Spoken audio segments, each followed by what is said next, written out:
Hello నమస్తే, welcome to ఎక్లాస్ kitchen. Today వచ్చి గోంగూరతో మనం ముందుగానే నిల్వ చేసుకోవాలి అనుకుంటే గోంగూరని ఎన్ని రకాలుగా మనం యూస్ చేసుకోవచ్చు. అసలు గోంగూరని ఎలా ప్రిపేర్ చేయాలని ఇప్పటివరకు ఎవ్వరు చెప్పని స్టైల్లో చూపిస్తున్నానండి. అది ఏంటంటే ఒకసారి చూడండి మీరు కూడా. దానికి కావాల్సిన పదార్థాలు వచ్చి పచ్చిమిరపకాయలు అండ్ వెల్లుల్లిపాయలు అండ్ కరివేపాకు, ఒక్క ఆనియన్ అండ్ గోంగూర, కడిగి పెట్టుకున్న గోంగూర అండ్ పులుసు మసాలా పొడి అన్నాను కదండి నేను.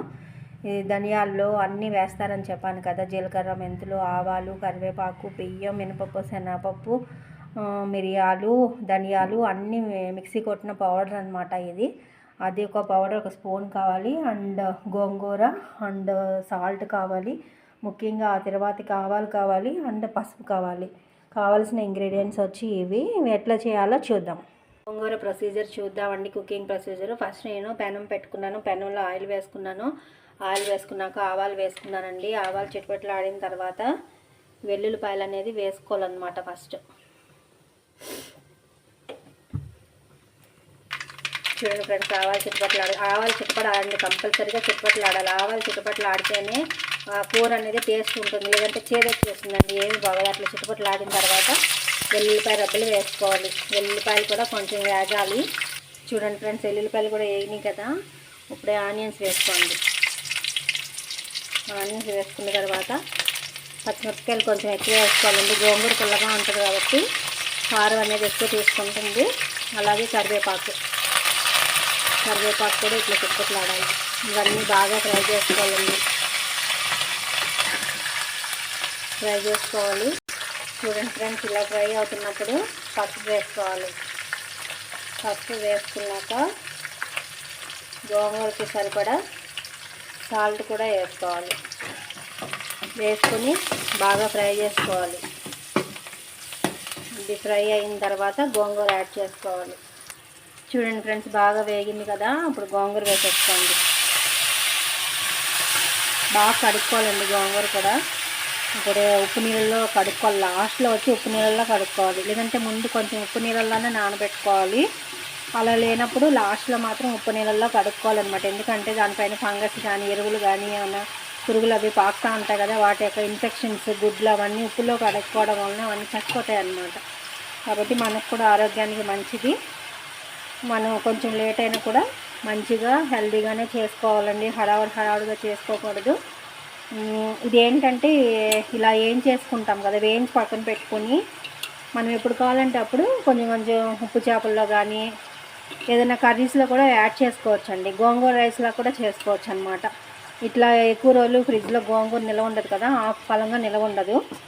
అలాంటప్పుడు ఏంటంటే ఇలా కుక్ చేసుకుని పెట్టేసుకుంటే కనుక, కొంచెం ఆయిల్ ఎక్కువ వేసుకుని కుక్ చేసుకుని ఫ్రిడ్జ్లో పెట్టుకుంటే మనం ఒక నెల రోజుల పాటు ఏ దేంట్లోకైనా సరే మనం గోంగూర మిక్స్ చేసుకుని వండుకోవాలనుకున్నప్పుడు మనకు కావాల్సింది తీసుకుని మనం వాడుకోవచ్చు. అని పాడవకుండా ఉంటుంది. అలాగే ఉత్తదే అన్నంలో కూడా కలుపుకొని తినచ్చండి. అలా కూడా బాగుంటుంది అన్నమాట.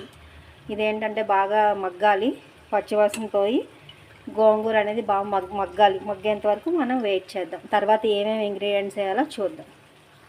ఫ్రెండ్స్, గోంగూర ఇట్లా మగ్గుతుంది కదా, మగ్గుతున్నప్పుడు ఈ పులుసు మసాలా పొడి వచ్చి ఒక స్పూన్ వేసుకోండి. ఇది ఎక్స్ట్రా టేస్ట్ ఇంక్రీజ్ అవుతుందండి ఇది వేసుకోవడం వలన.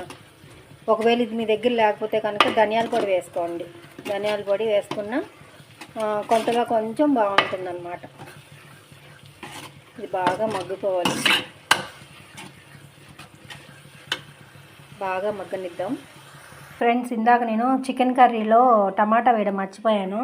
ఏం పర్వాలేదండి, ఇది ఉడుకుతుంది కదా, మనం ఇందులో గోంగూర కూడా యాడ్ చేస్తాం కదా. ఇప్పుడు వేసేసుకోండి, ఇలా చిన్న ముక్కలు వేసేసి, ఎందుకంటే మగ్గాలి కదా. ఇంకా చిన్న ముక్కలు కింద వేసేసుకొని ఒకసారి బాగా కలపండి.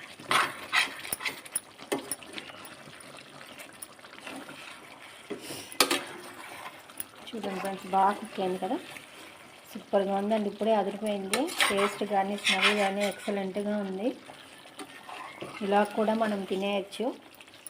కానీ ఎప్పుడూ రెగ్యులర్గా తినడం కంటే అప్పుడప్పుడు సమ్ స్పెషల్స్ కూడా తినాలి కదా. రొటీన్ సండే అయిపోతుంది అప్పుడు. చూడండి, ఇది ఉడుకుతుంది. మూత పెట్టేద్దాం. మూత పెట్టేసి సిమ్లో పెట్టుకుందాం. ఈ లోపల వచ్చి గోంగూర రెడీ అవుతుంది. ఇప్పుడు ఎల్లుల్లిపాయలు పచ్చిమిరపకాయలు మనం అట్లే వేసుకున్నాం కదా, ఇలా గెంటితో స్మాష్ చేసేయండి మెత్తగా. అంటే మిక్సీ కొడితే టేస్ట్ మారిపోతుందండి, కాబట్టి మనం గెంటితోనే ఏంటంటే ఇట్లా స్మాష్ చేసేసుకోవాలంతా. చూసారా, ఈ ఎల్లుల్లిపాయలు కూడా ఇందులో నలిగితేనే ఆ ఫ్లేవర్ అనేది బయట వస్తుంది. లేదంటే మా పిల్లలు వాటిని కూడా వేరి పక్కన పెడతారనమాట. అట్లా కాదు, మనం ఏది బయట పాడేయకూడదు, అన్నీ తినేయాలి. అన్నీ టేస్ట్లు మనకి అందాలి ఆ గ్రేవీ కంటే. ఇట్లా స్పూన్తో స్మాష్ చేసేయండి ఫ్రెండ్స్. గోంగూర ఇట్లా మగ్గుతుందండి. మగ్గుతున్నప్పుడు బాగా మగ్గింది. మనం ఏం చేసాము, ఎల్లుల్లిపాయలు వేసాము, పచ్చిమిరపకాయలు వేసాం కదా, వాటిని గెంటితోనే ఇట్లా మెదిపేసుకోవాలండి. మెతుకుంటేనే ఆ టేస్ట్ అనేది ఆ గోంగూరలోకి వెళ్తుంది అనమాట. ఇలాగ గెంటితోనే, పప్పు గుత్తైనా వాడుకోవచ్చు. ఇది బాగానే ఉడికింది కాబట్టి నేను గెంటితోనే స్మాష్ చేసేస్తున్నాను. ఆ పచ్చిమిరపకాయలు కూడా స్మాష్ చేసేయాలండి, మెత్తగా ఉన్నగా స్మాష్ చేసేయాలి. అప్పుడే అన్ని టేస్ట్లు కూడా ఆ గోంగూరకి పడతాయన్నమాట.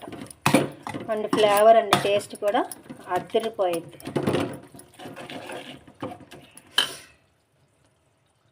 చూడండి ఫ్రెండ్స్, ఇట్లా గోంగూర అనేది ఇట్లా బాగా ఆయిల్లో ఫ్రై అయిందండి. ఇలా అన్నీ బాగా చితక్కొట్టేసుకున్నాం కదా మనం.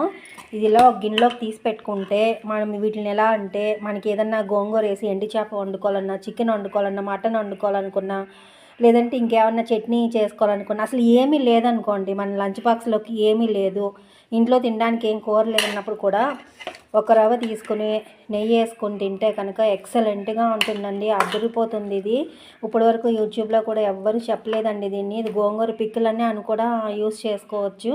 అట్లా పనిచేస్తుందండి. ఆయిల్ ఎక్కువ వేసుకుని ఫ్రిడ్జ్లో కనుక పెట్టుకుంటే 1 నెల రోజుల వరకు పాడవదండి. బూజు కానీ ఏమీ కానీ పట్టదు. మనం ఇప్పుడు ఆకుపలంగా మనం ఫ్రిడ్జ్లో పెట్టుకోవాలంటే ఎక్కువ రోజులు స్టోర్ ఉండదు కదా, అప్పుడు ఈ విధంగా కనుక మనం చేసి పెట్టుకున్నట్లయితే ఎన్ని రోజులైనా 1 నెల రోజుల వరకు పాడవకుండా ఉంటుంది. మనం అన్ని రకాల కాయగూరలోకి వాడుకోవచ్చు. అండ్ సేమ్ అట్లే కూడా రైస్లో తినచ్చు అన్నమాట. మీరు వీడియో నచ్చితే కనుక లైక్ చేయండి, షేర్ చేయండి, సబ్స్క్రైబ్ చేయండి ఫ్రెండ్స్. Thank you.